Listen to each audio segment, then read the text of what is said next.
আসসালামু আলাইকুম। কেমন আছেন সবাই? আশা করি সবাই ভালো আছেন। আলহামদুলিল্লাহ আমিও ভালো আছি। আরো একটি নতুন ব্লগে আপনাদের সবাইকে স্বাগতম। তো আজকে কিছু কমেন্টের উত্তর দিব। আসলে অনেক কমেন্ট আসতেছে। আর এই কমেন্টগুলার আমি অলরেডি কমেন্টের উত্তর দিচ্ছি কিন্তু ভিডিওতে আমি বলা হয়নি যে কারা কি ধরনের কমেন্ট করছে। তো অনেকেই অনেক ভালো, ভালো কমেন্ট করছে। আপনারা যারা আমাকে ভালোবাসেন সেই হিসেব করে অনেক ভালো, ভালো কমেন্টই করছেন, পাশে থাকছেন। প্লাস অনেকে বাজে কমেন্টও করছে, হ্যাঁ? তো একটা ফ্যামিলির ভিতরে যদি ১,০০০, ২,০০০ মানুষ থাকে, হ্যাঁ? ১ম তো ছোট ফ্যামিলি থাকে আমাদের ৪ জন, ৫ জন, ১০ জনের ফ্যামিলি। তারপর আস্তে, আস্তে যখন ফ্যামিলিটা বড় হয় ১,০০০, ২,০০০ তার ভিতরেও কিন্তু ২ জন হইলেও কিন্তু থাকে যে ভালোবাসে না। তো ওরকমই কয়েকজনের ভিতরে আছে যারা আমাকে ভালোবাসে না, যে কারণে আমাকে ব্যাড কমেন্ট করছে। তো ব্যাড কমেন্ট গুলা অত ব্যাড কমেন্টও না, যেরকম আমার মামার বিষয়ে অনেক কিছু বলছে। আসলে মামার ব্যক্তিগত লাইফে অনেক ধরনের প্রত্যেকটা মানুষের ব্যক্তিগত লাইফে অনেক ধরনের অনেক সমস্যাই আসে এবং তার সমাধান করার চেষ্টা করে প্রতিটা মানুষ। তো যার লাইফে তার ভিন্ন, ভিন্ন ক্যারেক্টারে সেই সমস্যাগুলো সমাধান করতে চেষ্টা করে। তো অবশ্যই আপনারা কি করবেন? আপনারা চেষ্টা করবেন যে একটা ভালো মতামত শেয়ার করা আমাদের কাছে। যে আমরা কিভাবে আমাদের যে সমস্যাটা সেটা আপনাদের কাছে শেয়ার করি কেন? যাতে আপনারা সেই সমস্যাগুলা সমাধান বের করে দেন। হ্যাঁ? এটাই হচ্ছে হলো আমরা যে কারণে আমাদের যে ফ্যামিলিটা আপনাদের সাথে যে আমাদের যে লাইফস্টাইলটা সেগুলা আপনাদের কাছে শেয়ার করা। এছাড়া আর কিছুই না। তো অনেকে আমাকে বলছেন যে আপনার ভাই-বোন অনেক ছোট, ছোট। তো আলহামদুলিল্লাহ আমার ভাই-বোন ছোট, ছোট। তাদেরকে নিয়ে আমি অনেক হ্যাপি আছি। কারণ আসলে ওদের সাথে থাকলে আমি অনেক খুব আনন্দ একটা ফিল পাই, হ্যাঁ? প্রতিটা মুহূর্ত আমার খুবই ভালো লাগে এবং কি আমি মাঝে, মাঝে নারায়ণগঞ্জে চইলা যাই। কারণ একমাত্র ওদের সাথে দেখা করতে, হ্যাঁ? তো ওদের সাথে আমি অনেক হ্যাপি।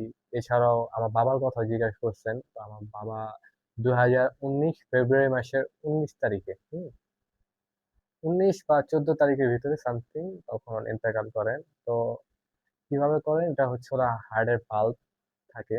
তো সেটা আরকি হয়। তো সে কারণে হচ্ছিল আমাদের থেকে তখন ২০১৯ এ আমাদের থেকে বিদায় নেয়। তো তারপর থেকে আমাদের আসলে অনেক ধরনের অনেক সমস্যার সম্মুখীন হই। তো সকল সমস্যা যদি আমি বলতে যাই তাহলে ওটা শেষ হবে না। হ্যাঁ? তো ছোট করে আরকি আপনাদের সাথে আমি শেয়ার করলাম ছোট করে।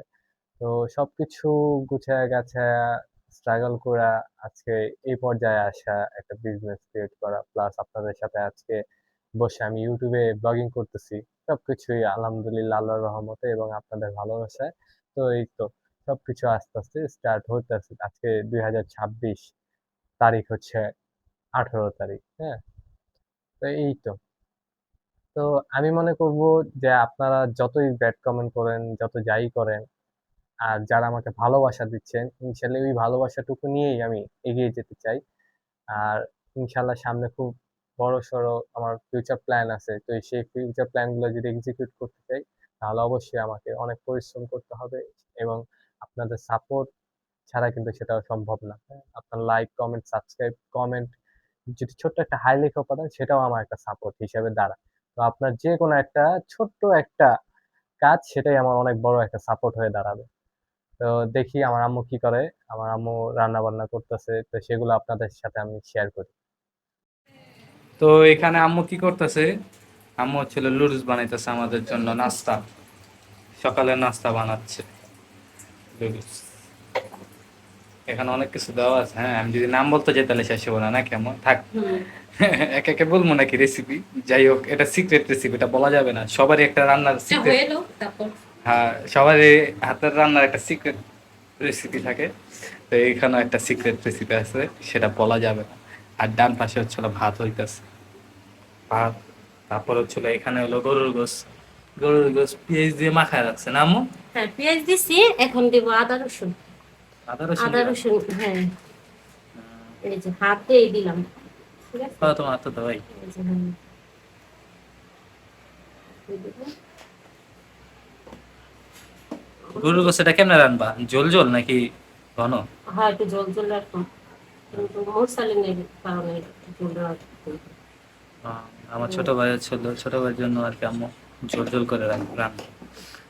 শুকনো করলে তারপর মশালিনের জল। আর এই গরুর গোসেরও কিন্তু একটা সিক্রেট মশলা আছে, আর সিক্রেট ভাবে আম্মু কিন্তু রান্না করে, যে কারণে সেই স্বাদ হয়। সেটাও আমরা সিক্রেটই রাখলাম, বললাম না। কোনো একদিন আমরা এটা শেয়ার করবো ইনশাল্লাহ, হ্যাঁ আম্মু? হুম। তো এই তো এখানে রান্না হচ্ছে, কিছুক্ষণ পর আবার আসবা, এসে দেখবো যে কতটুক রান্না হলো।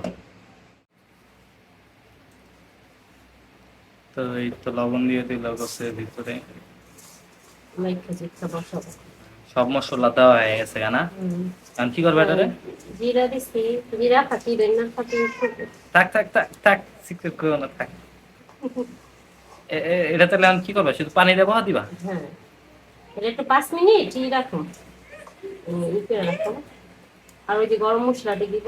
হ্যাঁ আচ্ছা, হ্যাঁ হ্যাঁ, বুঝলাম। 5 মিনিট হোক। একটু ঠিক করি। আর আমাদের এই যে লুডুস প্রায় কমপ্লিট, ক্ষুধা লাগছে খুব, লুডুসটা হয়ে যাবে খুব দ্রুত। লুডুসটা, লুডুস এমন একটা খাবার যেটা দেখলে খালি খিদা বাড়ে না? হ্যাঁ খিদা বাড়ে, খালি খিদা বাড়তেই থাকে। আর অনেকে বলতে পারেন যে এই যে শুকনো মরিচ এখানে কেন দাও, এটারও একটা কারণ আছে, সেটা আমি বলবো না। তো এই যে গরুর গোশটা এখন কষানো হইতাছে, মোটামুটি আজকে তাহলে আমাদের রান্নার ব্লগ হয়ে গেছে। হ্যাঁ, ওই যে গরুর গোশত ওই যে দিয়ে রান্নবো, আর কি মুগ ডাল। মুগ ডাল, মুগ ডাল দিয়ে এটা একদম ঘন করার পরে যদি পরোটা দিয়ে খাওয়া যায়, কি যে একটা স্বাদ হইব। আর এই যে কি দুই কি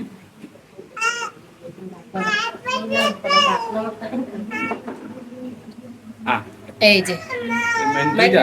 হ্যাঁ মাইখা জিখা রাখছি, এটা একটু মানে ভুনা মানে কি কষাই না কষাই আর এটা? আর এটা ডাল, ডালটা রান্নবো। মানে দুইটা আইটেম। হ্যাঁ হ্যাঁ। আবার তো এদিকে দুইটা আইটেম হইতেছে, একটা হলো ঝোল টাইপের আর একটা ঘন টাইপের। তারপরে হচ্ছিল এটাকে সাইজ করতে হবে খাবার গুলো। হ্যাঁ, দিচ্ছি দিচ্ছি। কি তুমি চিল্লা তো চলবে। তো এই যে আপনার ঝোল গোস্তটা যেটা, সেটা এরকম দেখাচ্ছে, আর যেটা শুকনোটা সেটা এরকম দেখাচ্ছে। রামু, আর কতক্ষণ? হ্যাঁ, এটা মানে কষাইতেছি, ভালো করে কষাই মাংসটা, কষাই তারপরে গরম পানি দিয়ে দিব। কতটুকু সময় লাগবে আর? আর বেশি না, কোরবানির মাংস তো তাড়াতাড়ি হয়ে যায়। হয়ে যায় না? হুম। এটা কি গোস, কি কোন গোসগুলো এগুলো? মামা গো?